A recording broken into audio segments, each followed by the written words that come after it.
My topic is handedness. Whether in different sports it is better to be left or right-sided, or whether a more balanced approach is more successful. I'm left-handed myself, and I actually didn't see any relevance to my own life when I happened to start reading an article by a sports psychologist called Peter Matthews. He spent the first part of the article talking about handedness in music instead of sport, which I have to say almost put me off from reading further. But what I soon became struck by was the sheer volume of both observation and investigation he had done in many different sports, and I felt persuaded that what he had to say would be of real interest. I think Matthew's findings will be beneficial,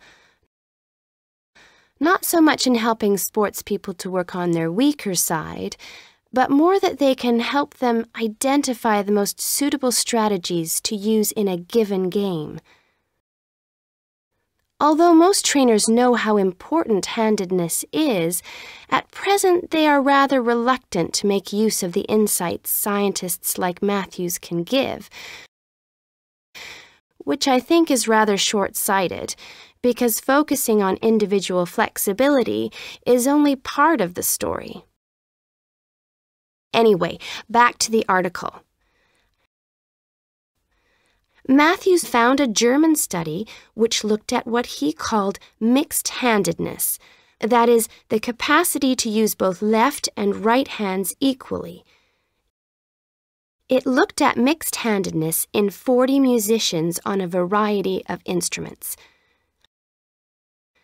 Researchers examined a number of variables.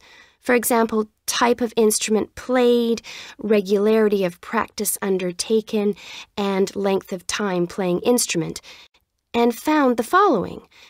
Keyboard players had high levels of mixed-handedness, whereas string players like cellists and violinists strongly favored one hand.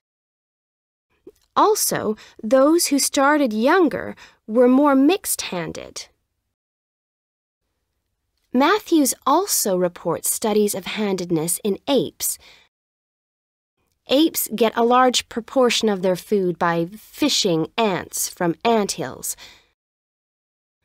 The studies show that apes, like humans, show handedness, though for them right and left-handedness is about equal, whereas about 85% of humans are right-handed. Studies showed that apes consistently using the same hand fished out 30% more ants than those varying between the two. Matthews started researching several different sports and found different types of handedness in each.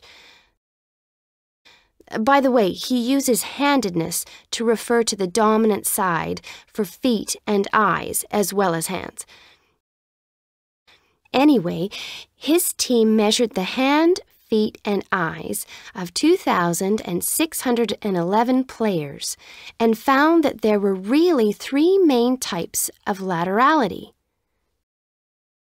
Mixed, you work equally well on both sides, both hand and eye. Single, you tend to favor one side, but both hand and eye favor the same side. And cross-laterality, a player's hands and eyes favor only one side, but they are opposite sides. Let's start with hockey. Matthews found that it was best to be mixed-handed. This is because a hockey stick must be deployed in two directions. It would be a drawback to have hand or eye favoring one side.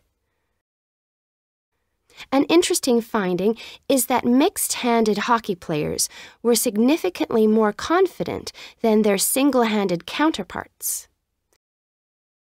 Things are slightly different in racket sports like tennis.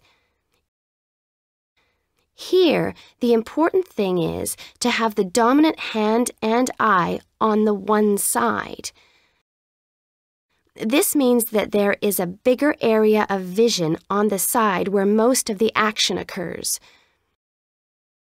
If a player is cross-lateral, the racket is invisible from the dominant eye for much of the swing. It means that they can only make corrections much later, and often the damage has been done by then. And moving to a rather different type of sport, which involves large but precise movements, gymnastics. It's been found that cross-hand-eye favoring is best. The predominant reason for this is because it aids balance, which is, of course, absolutely central to performance in this sport.